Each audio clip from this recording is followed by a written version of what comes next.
हम चुलबुल झा अहाँ सब गोटे के प्रणाम करे छी। आई हम एकटा मड़वा निपाय काल के गीत गबै छी। नीक लागत हमर चैनल के लाइक शेयर एंड सब्सक्राइब कर देबै। हम सब मांगै छी भैया सँ मड़वा निपाय के बधाई। हम सब मांगै छी भैया सँ मड़वा निपाय के बधाई।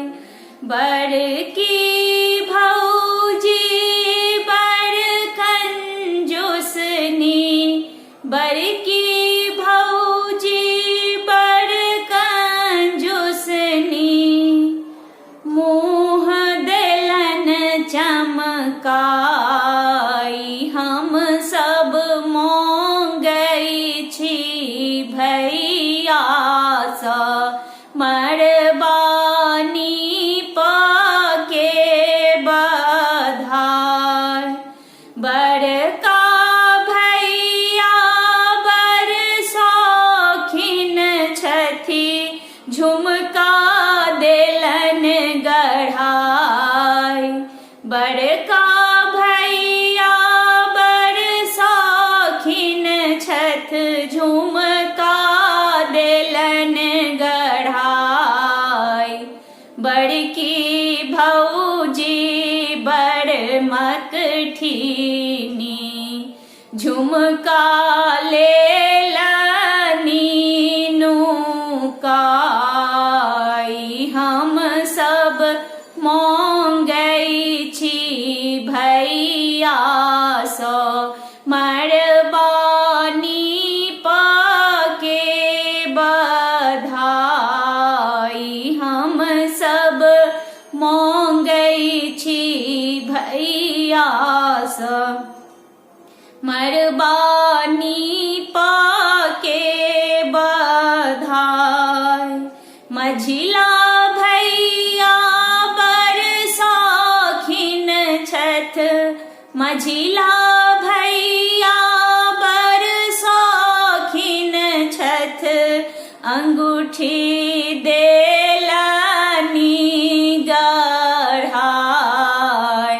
मझली भौजी बड़ मंगठिनी, अंगूठी लेलनी नुकाई। मझली भौजी बड़ मंगठिनी, अंगूठी लेलनी नुकाई। हम सब मांगै छी भैया सँ मड़वा निपाय के बधाई।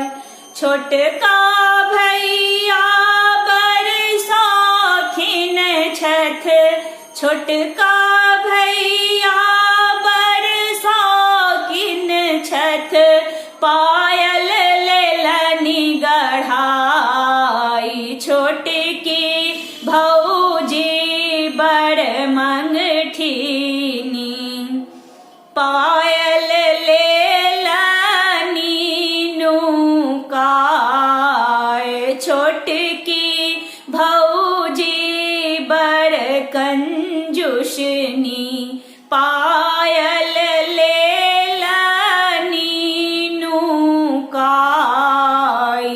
हम सब मांगै छी भैया सँ मड़वा निपाय के बधाई।